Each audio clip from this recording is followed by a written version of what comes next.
contest here. I just want to say how honored. Excuse me! What the? What was that? What was that? Oh, no. Oh, no. Oh, my goodness. Excuse me! Yeah? It was bad enough that Hugh Jackman took over our show. Now we have to share our airtime with a bunch of livestock. Livestock? What? It ain't easy being green. Yeah? How about it ain't easy being a plate of frog legs? How dare you? Now, why don't you and your girlfriend get off this stage before I start craving a ham sandwich? Waka waka. Why don't you make us Frankenstein? Oh, no. Oh, wait. Hold it. Oh, listen, everybody. Listen. What Piggy actually meant to say, Mr. Swagger, is we understand and we don't want any trouble from you or your mother. What did I say? Excuse me! Excuse me! Excuse me! Okay, everybody here is officially excused. Oh, good. If you smell what the Rock is cooking. WBCB presents Pro Wrestling Weekly. Tell me he didn't just say that. Call in with a question or comment at 215-949-3232 or 888-922-2149. The Tower of Power, too sweet to be sour, funky like a monkey, ooh yeah. And now, here's your host of Pro Wrestling Weekly, Fearon Derry. It doesn't matter what your name is. Really? Yeah! What can I say? There's no excuse for me. Welcome to Pro Wrestling Weekly here on 1490 WBCB and online at WBCB1490.com. It's the Muppets. They were on Raw this past Monday. I figured I had to go with the silly route there. I want to get your thoughts on it. Did you enjoy the Muppets on Raw? Do you think it took away from the build to Survivor Series? Do you think that it was something that could have been done without? Go ahead and let me know. 215-949-3232 or toll free at 888-922-2149. As odd as it's going to sound, I actually kind of enjoyed it. It's one of those deals where, kind of like a couple of years ago when Bob Barker was on there, I think it's if you enjoy what's coming onto the show, this outside entity, then you're going to like it no matter what. You know, I was a big fan of the Muppets as a kid, so of course I was, I certainly enjoyed this episode. A couple of years ago, I was always a huge Price is Right fan, so to see Bob Barker there promoting his book and doing the whole Price is Raw thing, I thought the whole thing was hysterical. It was two worlds kind of colliding for me. But I want to get your feedback. If you loved it, let me know. If you, whatever, let me know that. If you couldn't stand it and wanted the frog and the pig and the bear and the whatever gonzo is off your screen, you can let me know that too as well. Oh, wow. Plus, we'll talk a little bit of TNA. A week from tomorrow is Turning Point, and we have a new TNA World Heavyweight Champion. We'll talk a little bit about that this hour. Plus some news and notes, some more shows, or at least votes for shows coming up on the WWE Network. Plus Roddy Piper putting himself in the news, and ice cream, tables, ladders, and chairs. All that and more here coming up this hour. For now, though, let's go to the phones. Let's kick things off with Ron. Ron, welcome to Pro Wrestling Weekly. Want to? Little technical issue there. I'm going to turn on the. There we go. Ron, welcome to Pro Wrestling Weekly. Yeah, how you doing today? Not too bad. Not too bad. I want to comment about the James Storm match. I tell you, I did not expect that ending.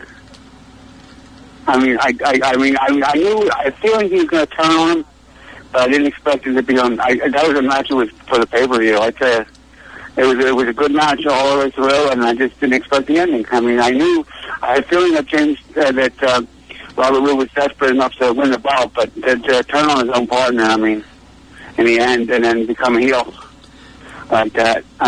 What's next? Is he going to be joining Immortal? Well, I think Immortal has kind of played itself out at this point. Especially since the leader of the group, Hulk Hogan, he's gone back to the yellow and red as nonsensical as that seemed at Bound for Glory. Now, my question to you is, and I was going to throw this out there a little bit later, but we can certainly throw that out now. Do you think that Bobby Roode turning heel happened too early, too soon in this whole process? Yes, I think so. Yeah, I mean, I saw the writing on the wall weeks ago. It looked like there was going to be something going to happen, but I didn't expect it to be on a pay-per-view. I just thought, you know, it was a good match. It was a real good match. I mean, a lot of hold for hold and stuff like that. And in the end, I did not expect it to be the end like it did, and the fans seemed like they were very disappointed. Yeah, it was very catch as catch can. I mean, nobody really had a particular advantage, and then all of a sudden, Brian Hebner had his knee tweaked there, and all of a sudden that gave the opportunity for the smash of the beer bottle, and next thing you know, Bobby Roode is your new heel champion, and there may be a rematch coming up at Turning Point. We'll find out, of course, this Thursday, see if that's set up. I sort of do hope so at this point.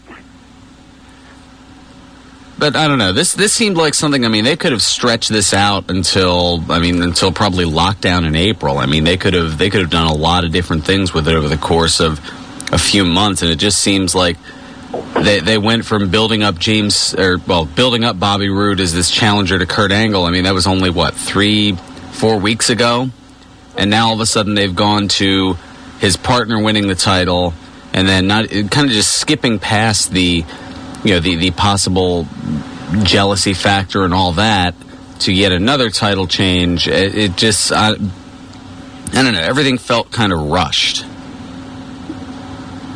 I mean, you don't even see this. You don't even see this much happen between the Royal Rumble and WrestleMania. Yeah, I just said, I don't know what's next. I mean, Robert Roode, who's going to be? This Sunday, this Thursday, what are we in for? Now that he's a champion, are we looking at a possible? I don't know. I just can't. I mean, the last time he was able to buy his own bottle was with his tag team partner did that at that time, and would they be coming back together again? Do you think in the future? Well, I don't know. I mean, they're set up for a singles run. I mean, I don't think they're going to bring any tag teams back into the fold, especially since there hasn't been much of a tag division as of late.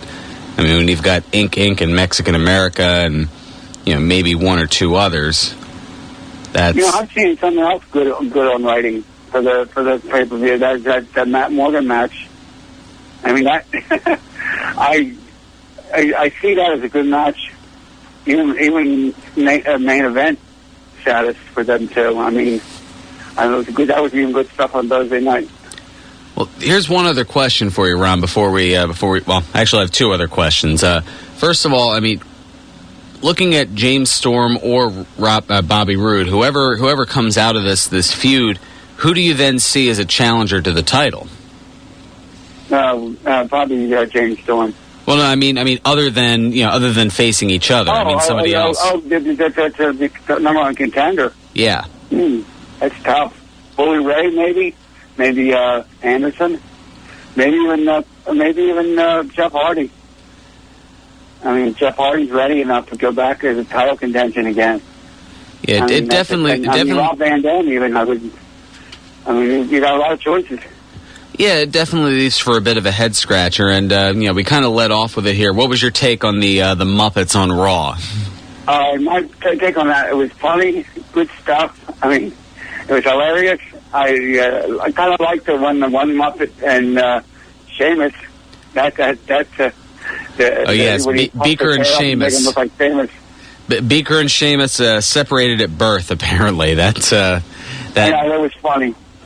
Yeah, that. I mean, I would have loved to see a Muppet and a tag team match. I mean, a mixed tag team match out of that. Something like that. Interesting. It would have been interesting stuff. Well, the only way they would have been able to work that would either to be to pre-tape it, or I mean, the most you're going to get is all those physical gags. I mean, they had to build a specialty platform just to get Kermit and Piggy out there for that bit that you heard opening the show with Jack Swagger and Vicky Guerrero and Santino. And they kind of went to that a lot.